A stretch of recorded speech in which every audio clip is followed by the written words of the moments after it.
There's New York style pizza, there's Chicago style pizza, but wait for it. Now we're showing you Detroit style. Pepperoni, you're gonna shit yourself. What makes it Detroit style? This pan does, essentially. Hard anodized aluminum. It's 10 by 14, roughly 2.5 inch sides, probably 2.5 inch sides. Why would I say roughly? 2.5 inch sides. But what happens, what makes it Detroit, why it's so special, is that when the crust is in, when the cheese goes on, it goes all the way to the edge. The edge, the edge, the edge. So what happens is it kind of melts down the side and it gets this gorgeous, deep brown, crispy outer crust all the way. So think deep dish, but with cheese and the goldenness happening, it's great. And we're making our own dough. And we're making our own no-cook sauce. Somebody said to me the other day, what's the difference between you now and you 15 years ago when you were cooking on TV? And I go, everything is different. Back in the day, if I needed pizza dough, we'd buy it. If I needed chicken, I'd buy it already cooked. If I needed a sauce, I'd buy it. Now we make it because it's so much better. Right, boys? Hell yeah. So let's make a crust then.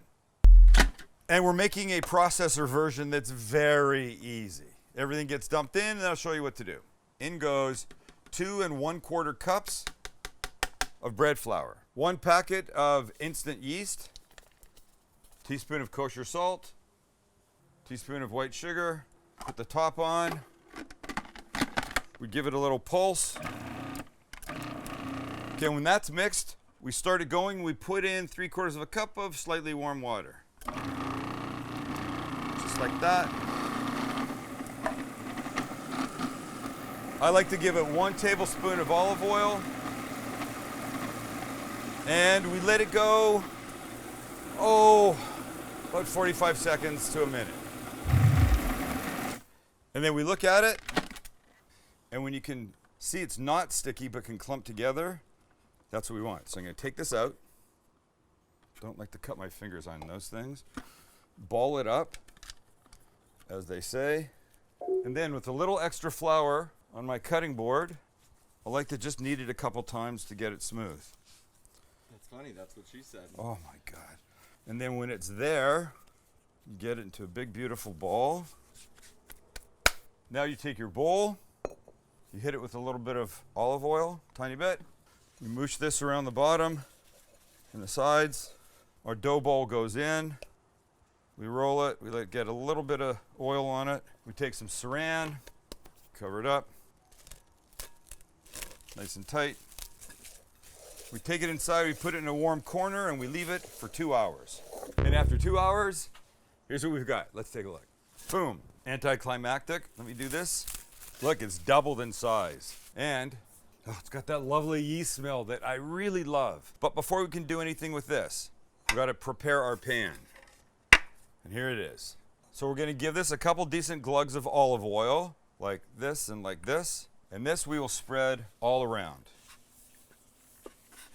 Not smoosh it around? Not smooshing, we're spreading. Look, the key is to make sure that the pizza, when it's done, does not stick. And you need a generous amount of oil to ensure that. Because if it sticks, you're going to rip those beautiful edges that you're working hard to get. And nobody freaking wants that. So now we take our ball of dough, we give it a couple of these. Nice. Put it in the pan. We'll let each side get a little of the oil. And now we start to spread. And of course your goal is very simple. You want this all the way to the edges. But because the glutens have not relaxed all that much, you're going to struggle.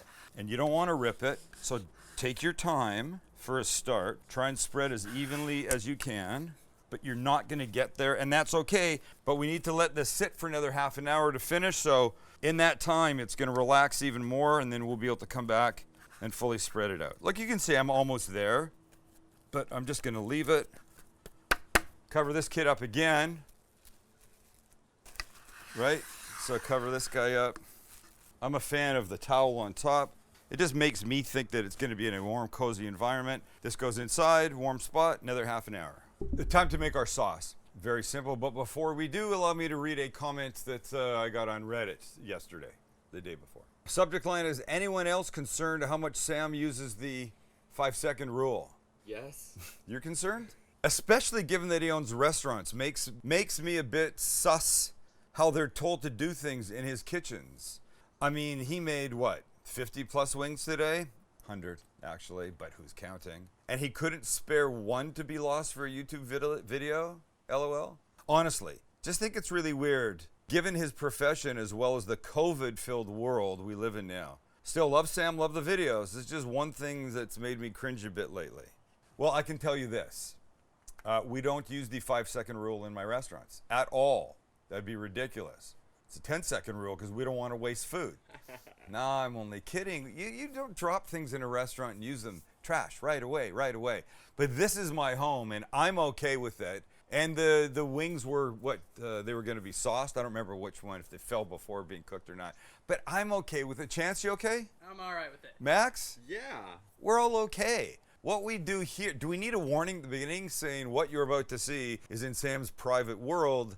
Don't necessarily attribute this to what goes on in his restaurants? I wrote back and said, well, if you didn't like that, you really wouldn't have liked it when I dropped 2 full racks of ribs before cooking them a couple of years ago. I think the 5-second rule is fine. If the wing dropped in dog shit, or fur or dust, it was right here on this mat that I stand on. Here, Max, show the mat. No, don't show the mat. They won't like it. Yeah, there's definitely no fur and dust down there. There's definitely not. All right, sauce. Here we go. We're going to begin with a 15-ounce can of whole peeled tomatoes that look like this. But you couldn't put this on a pizza, or could you, Max? Chance. You could. But you wouldn't. But so here's what we want to do. We want to break them up, and there's no good way to do it. So use the best way possible. I could have put them in the processor, but I don't like that. I want to use my hands. Come on. Become one with your food, boys. And the ones that come from the San Marzano region of Italy really are the ones that you want. They're just better. When I make sauce, I'm always going to these guys. I don't go to fresh tomatoes. I mean, maybe I will one day, but I don't think you can beat these guys. They're peeled, so you don't have to worry about the skin. They fall apart easily, and they're just fantastic tomato flavor. And then we're going to add a couple things to it, and we'll be done. Try not to get it on you. You want to squish these below the bowl's edge because there's a very good chance that they're going to squirt. Not worth it. Let me wash my hand. Okay, then we add the following. We're going to add some oregano that I like to break up. A little pinch of salt and pepper, like that. A little pinch of red pepper flake, because I do love the spice. And because tomatoes are so acidic, we always put in a little bit of sugar, like that. Tiny bit of olive oil, like that. And we mix, like that. And there you have it. We've just made a no-cook tomato sauce in about 2 minutes. That's perfect for going on top of our pizza.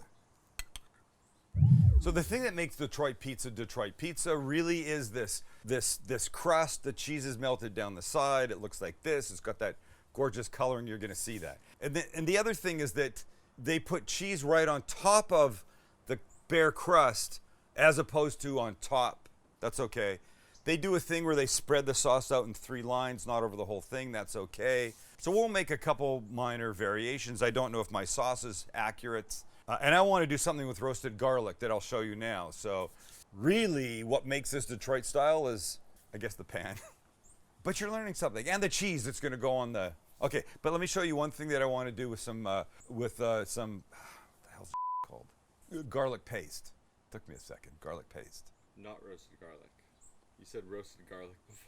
Did I say roasted garlic? And I want to do something with roasted garlic. You did, yeah. This is just, hang on. I think this is not roasted garlic. Just garlic. I got it in my nose. Let me show you what we're doing with this let me show you what we're doing with this garlic paste. I don't think you've said the word square one time either. It's not square. It's rectangular. Okay, fine. You haven't said the word rectangular then one No, time. I did. I bet you I have. Well, I did say its shape. 14 by 10. Yeah, well, you never said rectangle. I said approximately. You never said rectangle. Well, 14. Why did I? You could see it's a rectangle. The biggest part about the whole thing, it's a rectangle. Hi, I'm Sam the Cooking Guy, and apparently I haven't said But now, see, here's the thing. Max is giving me because I didn't say rectangle. You could see the pan was a fucking rectangle. I said 14 by 10. That implies rectangular in shape. Who's editing this? I want Chance to do it. And I want Chance to find if I said rectangle. Because if you edit it, you're going to maybe take it out and make me a... We'll see. Wow. Oh, Okay. Chase usually does this part, so. Please, can we just do this with the garlic? Please, please. So I don't know if this is a good idea or bad. This is garlic paste. Not roasted, not rectangular, just garlic paste that I'm going to add just a little bit of olive oil to. I'm just going to do this. And we're going to take this paste, just like that, and put a light layer of it on top of the crust before the cheese. I think this is going to do some very good things to it. If you're from Detroit and you've never done this, and it's the biggest mistake in the world, well, keep it to yourself. Okay, who feels like every so often you have a midday energy slump? You need a boost. Hands up. Me. Boy, exactly. Sometimes I feel like I just need a kick in the ass just to get me going. And what do I do for that? Well, if I'm near a coffee place, sometimes I'll whip in and have a coffee.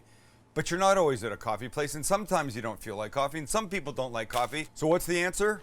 That's the answer. Verb Energy. What makes them so great? Well, for a start, they're infused with green tea. And you're laughing, green tea. Why is that a big deal? It's a big deal because you get all the energy that you want without the crash after the fact. And the crash later is one of the worst things ever. They're only 90 calories with as much caffeine as an espresso. And by the way, it's espresso, ES, not EX. It is not espresso. Know what you're saying. And they're delicious.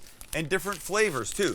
Look, coconut chai, lemon raspberry, salted peanut butter, and vanilla latte. Oh, gluten-free, dairy-free, and vegan. And the best part is, because they're this size,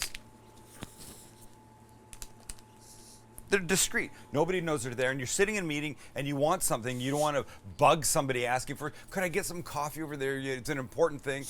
Whip one of these guys out. In, done. You got the boost you need, and off you go. Oh, flavors are fantastic. Maple blueberry, vanilla latte, salted peanut butter, simply cocoa, lemon raspberry, and coconut chai. And so you're looking at me, you're all skeptical. Oh, Sam, I don't know how they work. Okay, Mr. Skeptical, here's how you find out if they work. Right now, they have an amazing trial offer. You can get their top 4 flavors for the price of shipping, which is less than $1 when you use my code, which is in the description below.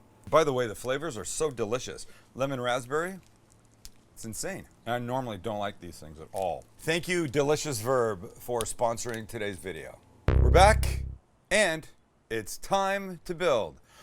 Ladies and gentlemen, sorry, that was bad. Ladies and gentlemen, now building. Let's see, it's my baseball voice. I didn't know what to say after that. I was going to say the right fielder. Ladies and gentlemen, now batting the right fielder, Tony Gwynn. I could do that for a living. Yeah. People call, hi Sam, will you wish my uncle Johnny a happy birthday in your baseball announcer voice? Sure, I'll do that. Ladies and gentlemen, let's wish a happy birthday to Uncle Johnny. Oh, let's not do that. Put a little Michael Buffer in there. Let's do this. Yeah, by the way, you cannot say that line. You know that, right? Michael Buffer's line, let's get ready to... Should we try it out? R-U-M-B-L-E. Should we try? He will sue your ass. Do No, it. I will not try it. Do it. Let's get ready to build this Detroit-style pizza. He can't get me for that, I hope. Down here, down here. Watch my fingers. Down here. Watch. Come on. Here we go. There you go. That's it. And off comes both, this plastic and that. Okay? Now the glutens have relaxed. You know, like after Thanksgiving dinner, you're on the couch, it's like an hour later, feet up, you're watching sports, got one hand down your pants, you're super relaxed. That now is where our crust is. Too weird an analogy with the hand down the pants? Okay. But what that relaxed crust lets us do is this. Now come all the way out to the edges, right? So just do this. Fill her in, fill her in. Remembering though, we want an even thickness. We're not trying to build up a lip around the edge like happens on regular pizzas, because we don't want that. We want this, even Steven all the way across. So do your best, get into the corners, because the corners are gonna figure prominently in this, because that is where you get that bite and you've got two you've got the intersection of two crusts. Is that what I'm trying to say? Yes. Okay, good. So I like the edges to be like basically the same height. Everybody same height all the way around. And now let's try this nonsense move. That really I hope is not a terrible mistake. Who is not going to be happy with a little bit of garlic? We're not putting on a lot. I don't want this to become a garlic Detroit style pizza. I just want it to become a very delicious Detroit style pizza. Oh, and the garlic smell is tremendous. Now, the cheese. And here's the other departure from traditional Detroit style pizza. I'm using low moisture mozzarella. The traditional is what they get back in Detroit. I should say in Detroit because maybe back is not where you're from. They use what's called brick cheese. And here in California, it's not a thing unless you go to a specialty store. And I don't know where you're from, but the last thing I want to do is force you to find some cheese. So you'll be like, Sam, I want to make that Detroit style pizza, but I don't have brick cheese, therefore I can't make it. And I'll be like, oh no, you can make it. Don't sweat it. So about 3 cups of cheese should do it. Remember, all the way to the edges. That's the important thing, right? Right there, right there, right there. Because that's going to help this crust do all the right things. Okay, we're almost there. So now we'll go slightly more traditional, and we'll do the sauce in the Detroit style, which is to just do like 3 stripes of it down pizza. And again, we'll come in here in the middle. So of course I've gone with a chunky-ish style. If that's not your preference, that's fine. Then whiz it up with a hand blender or something. You'll be fine. There's no right or wrong. I mean, unless you're being like some kind of crazy-ass purist, which I don't think you need to be because I think this needs to be how you want it. Now we come to the very important part, pepperoni. That I failed once before miserably with Max on. Max asked to do like some pizza and he just wanted a shit ton of pepperoni.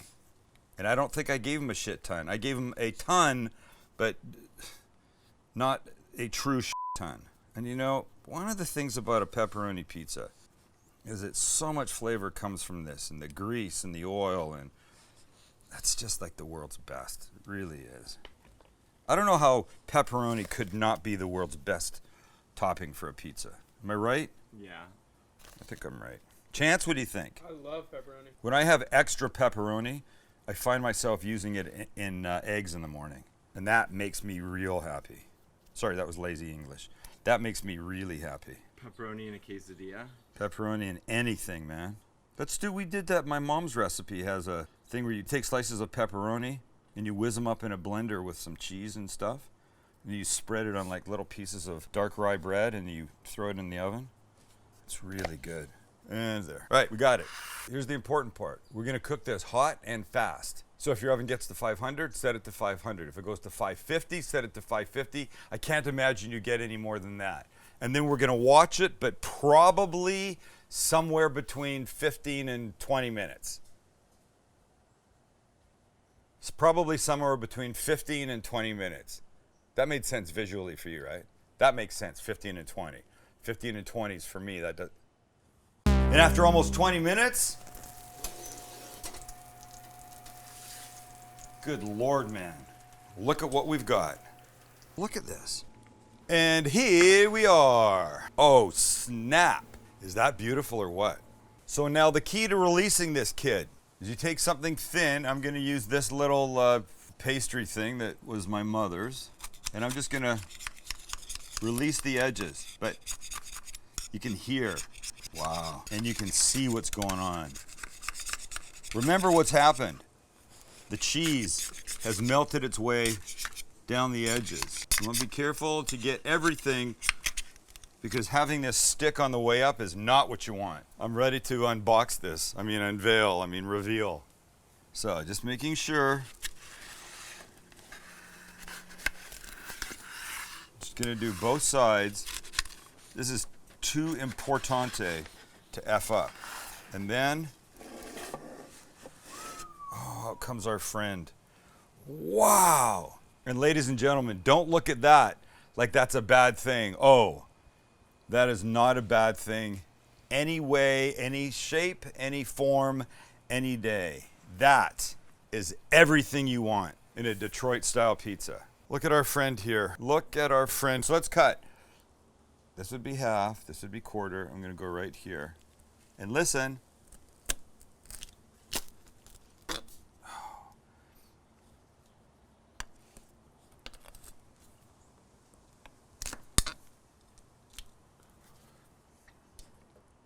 Look at that. Look at this kid. And we bite. And if you're not biting the corner, I think you're making a mistake. The convergence? Don't pull me off a bite ever again.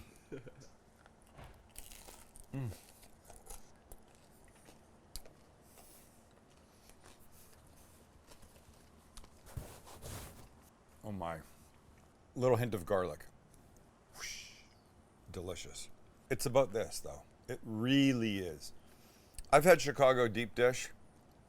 This doesn't happen like this. This is what it's all about. Who knew that Detroit had something going on that was so damn delicious that it would be a thing? Well, theirs is actually pizza. Deep dish is not pizza. Wow. So sometimes I like to take a little finely grated parm and put that on top for a bite.